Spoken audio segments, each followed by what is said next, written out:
Vamos iniciar então o nosso Tadel. Estou falando com a voz mais grossa assim, porque eu estava falando para o Flávio ali que meu sonho era ter a voz daquele cara nas sombras que chama o Jack, né? Ô Jack. Mas vamos lá, com a voz de taquara rachada mesmo. Gente, você deve estar se perguntando por que tem essa vela aqui no altar, né?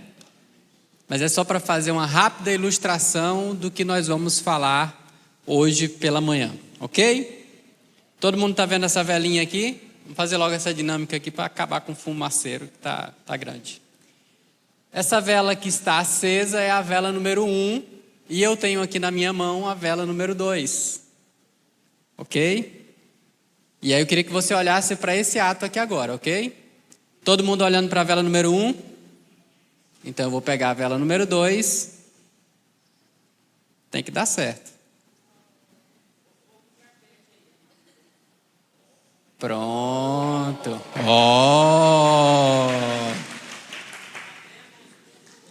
Habemos luz. Ok, e aí a pergunta para você é: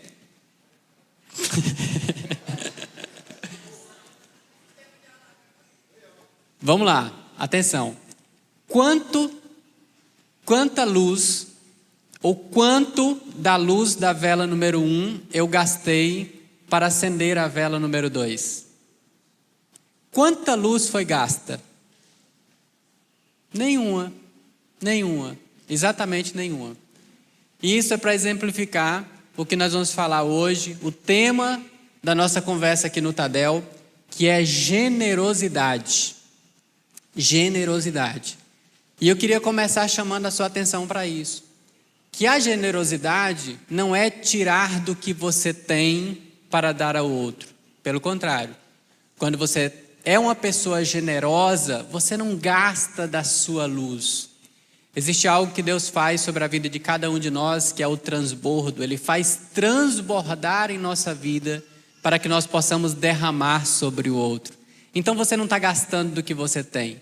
Você está liberando aquilo que Deus já transbordou sobre da sua vida para liberar aos outros. E é exatamente isso que é a atitude de generosidade. Eu queria que você acompanhasse comigo a leitura do texto de Esther, capítulo 6, dos versos 1 ao 3. É um trechinho da história de Mardoqueu, do que aconteceu com esse camarada. E eu quero ler só esses 3 versículos aqui e depois contextualizar, ok? Naquela noite, o rei não conseguiu dormir. Por isso, ordenou que trouxessem o livro das crônicas do seu reinado e o lessem para ele. E foi lido o registro de Mardoqueu, que tinha denunciado Bigtã e Teres, 2 dos oficiais do rei que guardavam a estrada do palácio e que haviam conspirado para matar o rei Xerxes. Que honra e reconhecimento Mardoqueu recebeu por isso? Perguntou o rei. Acredito que todos aqui conhecem a história. Mardoqueu era um jovem judeu, né, tio de Esther, e que em um determinado momento trouxe à tona, né, revelou esse plano para matar o rei, um plano arquitetado em torno ali do assassinato do rei Xerxes. E ele não foi recompensado, nenhuma honra foi feita a ele de imediato. Mas um dia, o rei lá com insônia e sem conseguir dormir, ao ler as crônicas se deu conta do que tinha acontecido. E exatamente nesse momento, estava sendo também tramado todo um plano para matar o Mardoqueu. Exatamente para matá-lo, né? Pelo Amã, que era um dos que estavam ali na corte do rei, e estava tramando isso contra o tio de Esther. E por que eu trouxe esse texto aqui? Porque esse texto fala muito de honra, né? Fala muito sobre isso. E o que a honra tem a ver com a generosidade? Tudo a ver. O que aconteceu com Mardoqueu? Ele que poderia ser a vítima do plano astuto do Amã, na verdade, no desfecho dessa história, foi o rei chamando Amã e perguntando para ele isso aqui, né? O que eu poderia fazer para esse homem? Quando ele pergunta para o Amã o que o rei deveria fazer para uma pessoa que ele deseja honrar. E o Amã, achando que era ele o homem que seria honrado, foi e disse: olha, coloca ele sobre o teu cavalo, veste ele com as tuas vestes e coloca a pessoa mais importante do reino para ir atrás, e dizendo: é assim que se faz com o homem a quem o rei deseja honrar. E o rei aponta para o Amã e diz: pois exatamente assim, sem tirar nem pôr, você vai fazer com o Mardoqueu. E foi isso que aconteceu. O Mardoqueu foi colocado sobre o cavalo do rei, e pelas ruas o Amã foi gritando e dizendo: é assim que se faz com o homem que o rei deseja honrar. Por que o Mardoqueu foi honrado? Por causa de uma atitude despretensiosa em relação ao rei. Quando ele salvou a vida do rei, eu não imagino que ele tenha feito isso porque ele estava pensando na recompensa, no que ele receberia em troca. Não, ele fez simplesmente pelo desejo de ajudar, de favorecer o outro, de salvar a vida do rei. Você nunca vai ver alguém sendo honrado por algo que recebeu. Geralmente as pessoas são honradas por algo que ela deu, por algo que ela entregou, que ela fez em favor de alguém. E foi isso que aconteceu com o Mardoqueu. O Mardoqueu, ele foi honrado por algo que ele fez sem nenhuma intenção de receber algo em troca naquele momento. Mas o que aconteceu é que ele recebeu uma justa recompensa no momento certo. Até anotei uma frase aqui para nós refletirmos um pouquinho sobre isso. A atitude generosa não é apenas a ação de doar dinheiro, é a operação do favor a alguém que não possa retribuir, ou talvez pelo menos não aos seus olhos. E quando a gente vai para a palavra, a gente vê exatamente isso acontecendo em nosso favor.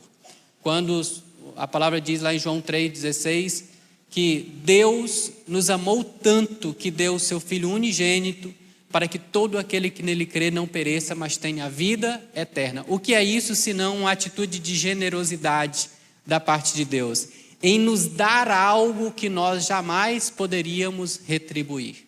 Então, quando eu pensar em uma atitude de generosidade, eu estou pensando em fazer algo para alguém que não tenha condições de me retribuir. Fazer algo a alguém também sem a esperança, sem a expectativa de que eu seja recompensado por aquilo. Isso é a generosidade. Nós estamos, esses dias no Tadel, ministrando aqui, ensinando temas que estão no livro do John Maxwell, que a gente está estudando, que é as 21 indispensáveis leis, qualidades do líder, da liderança. E hoje a gente vai falar sobre a generosidade. E nesse capítulo, ele traz um exemplo que eu acho fantástico. Ele traz uma história, que é a história... Se a mídia tiver aí, eu acho que pode até colocar também uma foto. Isso, que é dessa missionária norte-americana, a Elizabeth Elliot. E a história diz que a Elizabeth saiu lá dos Estados Unidos para ir fazer uma missão junto aos índios lá no Equador. Isso lá pela década de 50.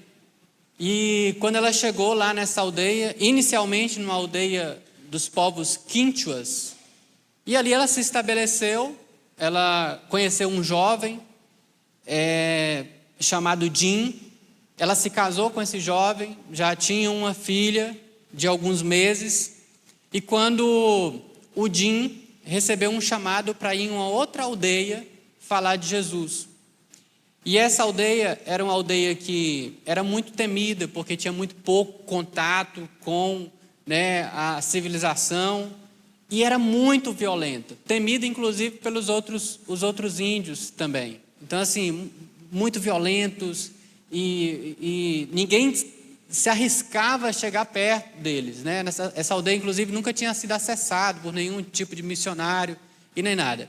E o Jim reuniu ali outros 4 missionários e se dedicaram mesmo a pagar um preço para poder conseguir acessar esses povos. E aí, depois de muito tempo orando, se preparando, eles realmente partiram para essa missão. E para poder tentar preparar o ambiente, eles com um pequeno avião, passaram algumas semanas enviando alimentos, com presentes e com a foto dos 5 missionários para poder preparar os índios para quando receberem eles, recebessem com menos animosidade. Até que chegou o dia que os 5 missionários realmente saíram, partiram e foram para aquela aldeia. E aí, inicialmente, desceram do barco, montaram um acampamento ali na beira de um rio. E nos primeiros dias, tiveram contato com os primeiros índios. Viram 3 deles lá, não foram tão mal recebidos, né, e conseguiram fazer contato. Então, o primeiro contato do Jim com a missionária, a Elizabeth, foi promissor, né? Estavam animados porque tinham feito contato com os primeiros índios. Acontece que depois de algumas semanas, de alguns dias, eles perderam total contato, não conseguiram mais contato com eles. E aí foi mobilizada uma missão de busca, porque alguém tinha dito que tinha visto um corpo de um homem branco boiando no rio. E quando a missão de busca foi lançada, foi enviada, encontraram os corpos dos missionários seguidamente, né, um após o outro. E eles tinham sido brutalmente, né, assassinados ali por aqueles índios. Então, lendo a história, essa história, eu acho que assim como eu, você também deve pensar assim, cara, será que vale a pena, né? Porque uma coisa é essa missionária ter saído lá dos Estados Unidos e deixado seu conforto, né, abrir mão do seu conforto é uma coisa, mas abrir mão do marido, né, e passar por uma experiência traumática como essa é algo inimaginável para qualquer um de nós, ainda mais com uma criança de 2 meses, como foi o caso para eles lá. Mas o mais surpreendente da história para mim é que eles não desistiram de evangelizar esses povos. Eles continuaram. 2 anos se passaram e eles conseguiram ser bem-sucedidos nisso. Conseguiram alcançar lá os povos Oka, e quando eles tiveram acesso e foram melhor recebidos, quem se dispôs a ir para lá novamente e continuar a missão de evangelização? A Elizabeth Elliot. Ela passou mais 2 anos trabalhando com eles. Muitas pessoas se renderam a Jesus, inclusive 4 dos homens que foram responsáveis pelo assassinato do marido dela. Então, quando a gente pensa em generosidade, geralmente a gente associa somente a dinheiro, né? A atitude generosa é eu pegar aqui de um dinheiro que está sobrando na minha conta e eu vou ali fazer algo por alguém. Isso também é generosidade. Mas existe um mundo de outras coisas que também fazem parte de uma atitude generosa e que eu acredito muito que Deus espera de nós, principalmente nós como líderes. Então a pergunta que nós devemos nos fazer nessa manhã é: como ser um líder mais generoso? Como é que eu posso ser um líder mais generoso? E aqui nós separamos alguns pontos. Primeira coisa, desenvolva uma atitude de contentamento. Seja grato por tudo. Seja grato por tudo.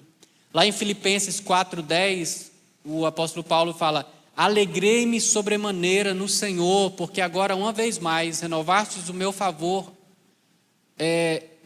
a meu favor o vosso cuidado, o qual também já tinhais antes, mas vos faltava oportunidade. Seja grato por todas as coisas. O próprio apóstolo Paulo também diz, né? Aprendi a viver contente em toda e qualquer situação.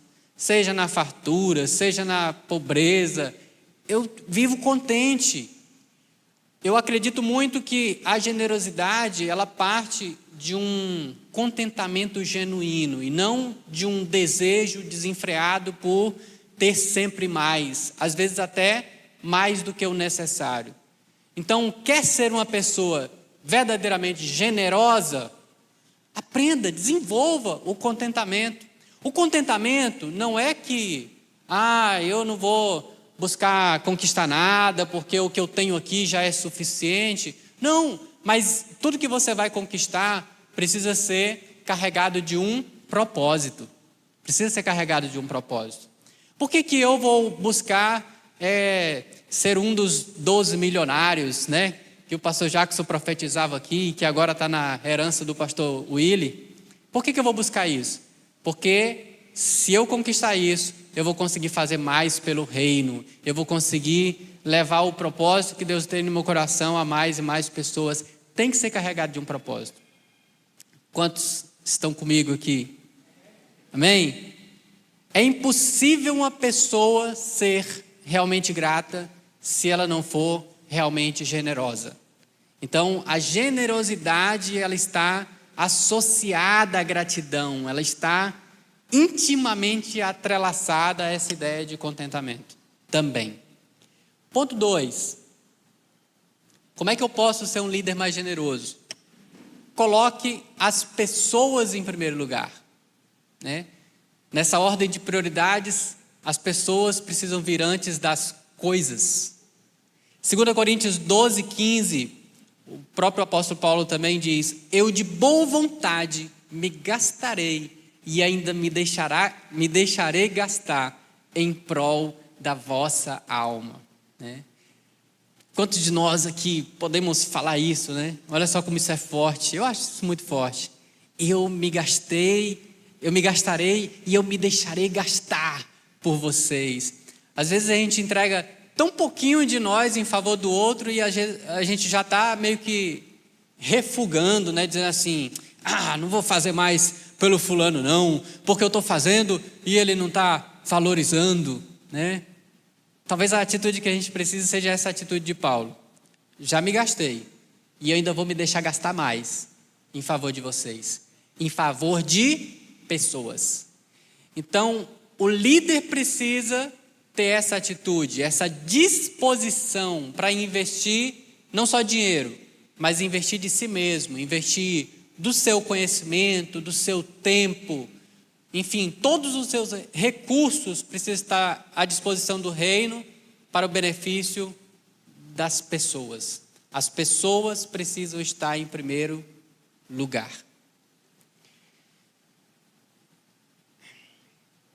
Em terceiro lugar, como que eu posso ser um líder mais generoso? Supere o desejo insaciável de possuir coisas. Mateus 6,19 diz: não acumuleis para vós tesouros na terra, onde a traça e a ferrugem destrói, e onde os ladrões arrombam e furtam. Tem uma frase, eu nem sei se é dele mesmo, mas foi o que eu encontrei aqui, do Will Smith. Não sei se essa frase é dele, depois se você souber me fale aí. Que diz assim: muitas pessoas gastam o dinheiro que não têm para comprar coisas que não precisam para impressionar pessoas que nem gostam. Ou seja, a gente está o tempo inteiro nessa busca desenfreada para ter mais coisas e às vezes coisas que a gente nem precisa, porque a gente quer impressionar pessoas que a gente nem gosta. Será que isso realmente vale a pena? Será que faz sentido? E principalmente, será que faz sentido para nós, que somos chamados para viver uma vida em prol do reino de Deus? Será que faz sentido mesmo eu estar o tempo inteiro buscando ter, sei lá, e aqui eu até abro um parênteses, por favor, não me interprete mal, porque eu acho que para cada pessoa tem, né, um propósito, um sentido. Se houver propósito, desconsidere isso que eu estou falando. Mas será que vale a pena eu investir centenas ou talvez milhões de reais para ter aquele carro super importado, super esportivo, né? Faz sentido para mim? Se isso faz sentido para você porque tem um propósito, irmão, desconsidere. Mas revise essas prioridades. Porque o sentido do que nós estamos falando aqui é que o centro tem que ser pessoas, né? Quando nós falamos de generosidade, tem que ser pessoas. Meu coração tem que estar voltado para elas, ok? Talvez Deus está transbordando na minha vida e eu estou consumindo esse transbordo com esse desejo insaciável de adquirir coisas, quando na verdade esse transbordo deveria estar indo para abençoar pessoas. Quantos estão comigo? Em quarto lugar, como que eu como líder posso ser mais generoso? Considere o dinheiro um servo, não um senhor. Mateus 6,24 diz: ninguém pode servir a 2 senhores, pois odiará um e amará o outro, ou se dedicará a um e desprezará o outro. Vocês não podem servir a Deus e a Mamon, ou ao dinheiro. Ok? Tem uma frase também que está lá no livro do John Maxwell, As 21 Indispensáveis Qualidades de um Líder, com uma frase, né, do Stanley Jones, que diz o seguinte: o dinheiro é um servo maravilhoso, porém um senhor terrível. Se o dinheiro se tornar a coisa mais importante e você for subjugado por ele, você se tornará seu escravo. Então, como que o dinheiro, ou que papel o dinheiro deve ocupar nas nossas vidas? Deve ocupar o papel de um servo. Ele tem que atender a propósitos específicos. Em momento nenhum, a Bíblia condena o ter as riquezas, né? A condenação é você se submeter a elas. A condenação, a palavra de Deus, ela aponta para o erro, para a falha da nossa parte, de sermos subjugados, né, pelas riquezas. Então, esse é que é o grande problema. Se não me falha a memória, acho que até o próprio pastor Willy falava aqui no domingo passado, eu acho, citando o exemplo do jovem rico, que o problema não era que o jovem era rico. O problema é que as riquezas tinham o coração daquele jovem. Então, como que eu devo olhar para o dinheiro? Eu devo olhar para o dinheiro como algo que atende a um propósito. A um propósito. É assim que eu devo enxergá-lo. Quinto e último ponto. Como que eu, como líder, posso ser um líder mais generoso? Desenvolva o hábito de doar. Seja um bom doador. Seja um bom doador. Tem um livro que eu quero inclusive indicar para vocês aqui. Não é necessariamente um livro cristão, mas que se chama Os Segredos da Mente Milionária. Quando eu li esse livro pela primeira vez, eu achei interessante, porque ele aponta um outro ponto, ele aponta um outro lado também, né? Ele fala que existem pessoas que são más recebedoras, né? Que têm dificuldade de receber. E quando eu li aquele livro, eu abri os meus olhos para isso, e eu vi, cara, eu tenho dificuldade de receber, né? Quando alguém vai me dar alguma coisa, eu digo, não, que isso, não precisa, não faça isso, e eu, né, criava 1001 justificativas. E depois que eu li esse livro, eu fui entender que tanto é importante você ser um bom doador, como é importante você ser um bom recebedor. Porque quando a Bíblia diz que é melhor dar do que receber, o que ela está dizendo é que quando eu dou algo, eu estou fazendo uma plantação. E obviamente que existe uma colheita. A própria Bíblia diz em Gálatas 6:7 que tudo que o homem planta, ele colhe. Então, se eu for um mau recebedor, eu estou fazendo o quê com o outro? Eu estou privando ele de receber a sua colheita, né? Se eu estou fechando as portas para ele plantar, eu também estou fechando as portas para ele receber. Então, você precisa ser um bom doador e um bom recebedor. Um bom recebedor, tá? Então, se alguém aqui quiser me convidar para almoçar, eu vou dizer sim.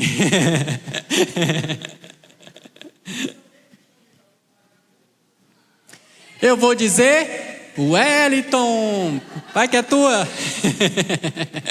Brincadeira, mas estou falando sério.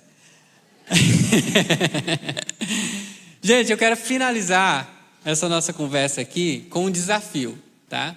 Eu vou finalizar com um desafio. Não combinei isso com o pastor Willy. Mas o desafio é o seguinte: essa semana, você tem 7 dias para cumprir esse desafio. E eu tenho certeza que tem muitos aqui que já vão cumprir logo hoje, no primeiro dia, né? Baseado em todos os princípios, em tudo que nós falamos aqui, para você ser um líder mais generoso, eu quero te desafiar a dar um primeiro passo. O que você vai fazer? Nós fizemos isso. Pode ser na sua célula. Nós fizemos na nossa nós fizemos isso no nosso setor, eu acho que há um tempo atrás, e foi fantástico. Você vai fazer o quê? Você vai pegar algo que tenha muito valor para você, que seja algo significativo. E você vai escolher alguém que não tenha como lhe retribuir, que não tenha condições de lhe pagar, e você vai voluntariamente dar isso àquela pessoa. Talvez para aquela pessoa nem tenha tanto significado, mas é algo que para você tem, e isso vai fazer diferença. Me lembro que nós fizemos isso no nosso setor, e eu gosto muito de relógios. E eu me lembro de uma viagem internacional que a gente fez uma época, e eu comprei um porta-relógios de couro, né? Muito bonito, e era meu xodó, né? E eu estava ali, e minha vontade era de preencher esse porta-relógios, né? Com os Rolex. E aí quando a gente fez o desafio, eu falei, cara, o que eu vou dar? Aí eu pensei, cara, o carro eu não posso. Também não ia dar mesmo. Pensei, cara, o que eu vou dar? Aí quando eu abri a porta do guarda-roupa, que eu vi o porta-relógios, eu falei, é isso aqui. E aí eu dei o porta-relógio. Eu falei, mas eu vou dar o porta-relógio para essa pessoa, mas eu nunca nem vi ela com relógio. Aí eu falei, então eu vou pegar também um relógio. Eu peguei o porta-relógios com o relógio, e depois o testemunho dessa pessoa foi muito bacana, né? Diz que queria usar relógio, mas faltava ali um... E aí hoje, quando eu olho para essa pessoa, ela está sempre com o relógio no braço, e isso é muito gratificante, certo? Então, vamos fazer esse desafio? Quem topa? Eita Jesus! Levanta a mão pelo menos para coçar a cabeça igual o Eduardo ali, ó. Então escolha algo que tenha um valor significativo para você, alguém que não possa pagar, e faça um ato de generosidade.